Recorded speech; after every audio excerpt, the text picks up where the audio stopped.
Okay, so this is, whoops, 12.3.14. We're looking at number 3 on page 104. And it seems like everybody has gotten the first part, how long was the ball in the air. So what we have here, baseball thrown at 25 degrees relative to the ground. VI is 23.0 meters per second. Okay, so we're given this information, and we're given a delta x of 42.0 meters. We had how long was it in the air, so we wanted to know delta t, and how high was the tallest spot in the ball's path. So if we go back to our old sort of standard of listing our variables on both axes, so we have the x-axis and the y-axis. We have a delta x. Oh, this is one where we did delta y max. No, that was number 2. We did that. Okay. So we have 42.0 meters. What we're interested in is the delta y max. So that's what we really want to know. We know that there is no acceleration on the x. We can write an expression for VIX, because if we imagine our velocity as a triangle, here's our VIY, here's our VIX, here's our VI, and there's our theta. So VIX is going to be what? Yeah, cosine theta times VI. And VIY will be, oops, geez, oh, peas, oh, Moser, sine theta, VI. So, and we've got acceleration on the y of negative 9.81 meters per second squared. Okay. What's the tallest point in the ball's path? And delta t will no doubt act as our bridge. We can probably safely assume that. Just highlight those to make it more evident, and we'll move this whole little thing.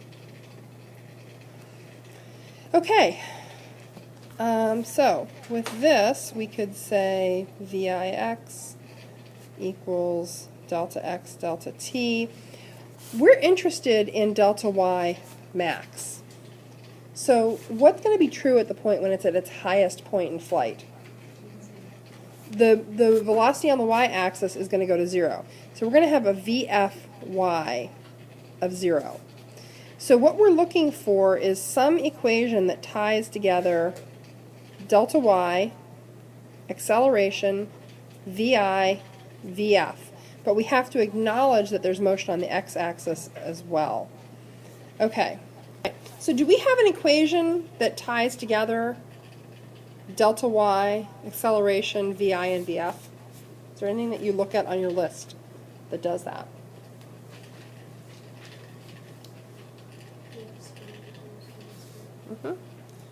VF squared equals VI squared plus 2a delta y. So then that's on the y and that's on the y. Will that work? Yeah. Because we're just talking about how high this thing moves on its trajectory path. So whether it's moving forward or not, while it does that, doesn't make a difference. Let me actually... No matter how fast it's moving on the x-axis, doesn't matter. The change in its displacement on the y-axis is going to be the same. Make sense?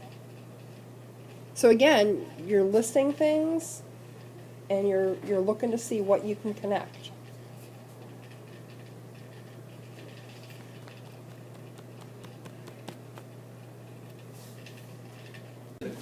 Okay, so let's look at this. We've got a delta y, we've got a delta x, and we've got an angle. That's all we have. We're looking for VI. So, did you get to the point of getting all your variables listed? Okay, so we have delta x is 2.00 meters, delta y 0.55 meters, VI, we have an expression built for, though we don't have VI, but VIX is cosine theta VI. VIY is sine theta VI. And of course we know there's no acceleration on the x-axis. AY is negative 9.81 meters per second squared. And this is one where, because we're looking for something that is not on neither axis, we're looking for VI. It's a good bet we're going to have to tie those two axes together. We're not just looking at motion on one axis or the other. So if we go all the way back to what we started doing with kicked, flicked, and pushed, let's look at something. So we can build an expression here, VIX equals delta x over delta t. We can solve that for delta t. Delta t equals delta x over VIX. So delta t equals delta x over cosine theta VI, right? Now on the y-axis, we've got a delta y, we've got a VIY, we've got an AY, and we've now got an expression created for delta t. Do you have any equation that ties those four things together? So you're saying, which one?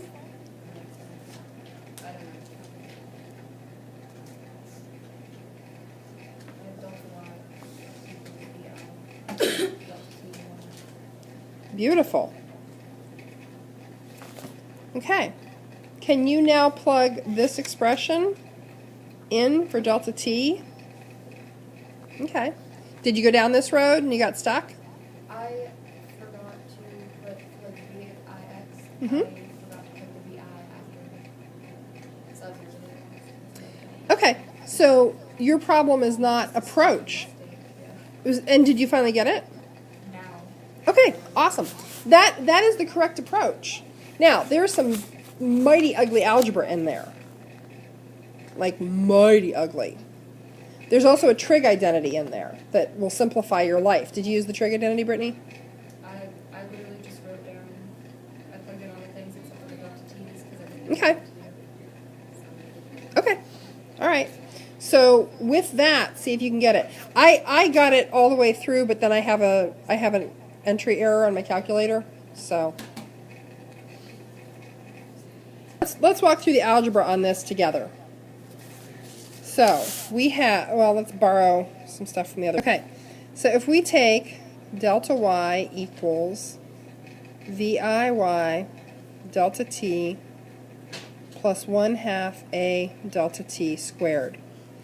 Let's walk through first inserting our expression for VIY. So we have delta y equals VI times the sine of theta times delta t plus 1/2 a delta t squared. So do you see right now that your VI is suddenly a separate entity that can be treated separately? Because you inserted that expression? Now you have not VIY, but VI times the sine of theta, which is equal to VIY. But this is a separate thing. Okay, so now let's insert our expression for delta t. So delta y equals VI times the sine of theta times delta x over cosine of theta times VI. Plus, I'm going to run out of room, hold on, plus 1/2 a delta x over cosine theta VI quantity squared. Now, some of you have objected to moving that squared into the parentheses. Get over it, because you're going to have to manipulate all those pieces independently. So let's do the next step algebraically. Delta y equals, well, we can multiply this across, so we now have VI sine theta delta x over cosine theta VI plus 1/2, well, actually, we'll save that algebra for the next step. 1/2 a, I'm going to do this step by step, delta x squared over cosine squared theta VI squared. Okay? This is just algebra. Physics is an intensive algebra review. You will get really good at the algebra here. Okay, so now let's do the next step algebraically. Delta y equals, well, what happens to our VI's in this expression? They're gone. So we've now just eliminated one VI, which makes this solvable. So VI equals sine theta delta x over cosine theta plus, well, 1/2 a. Okay, so that's a delta x squared over 2 cosine squared theta VI squared. We write, if anybody takes issue with the way we write this expression, we write cosine squared theta so that we don't square the angle. It's not the cosine of 32 squared, it's the cosine of 32 squared. I think you're all familiar with that, but I just wanted to go back and hit that. So that's why we write cosine squared theta. Okay, at this point, algebraically, you have one task, and that is getting that puppy all by itself. It is some ugly algebra, but it's very doable. You're just moving things around. That's all you're doing at this point. Go. Okay, that's it for the solution on number 3. This is the salmon problem. And for number 4, start working. If you were not here today, you need to make sure that you get the 3E packet.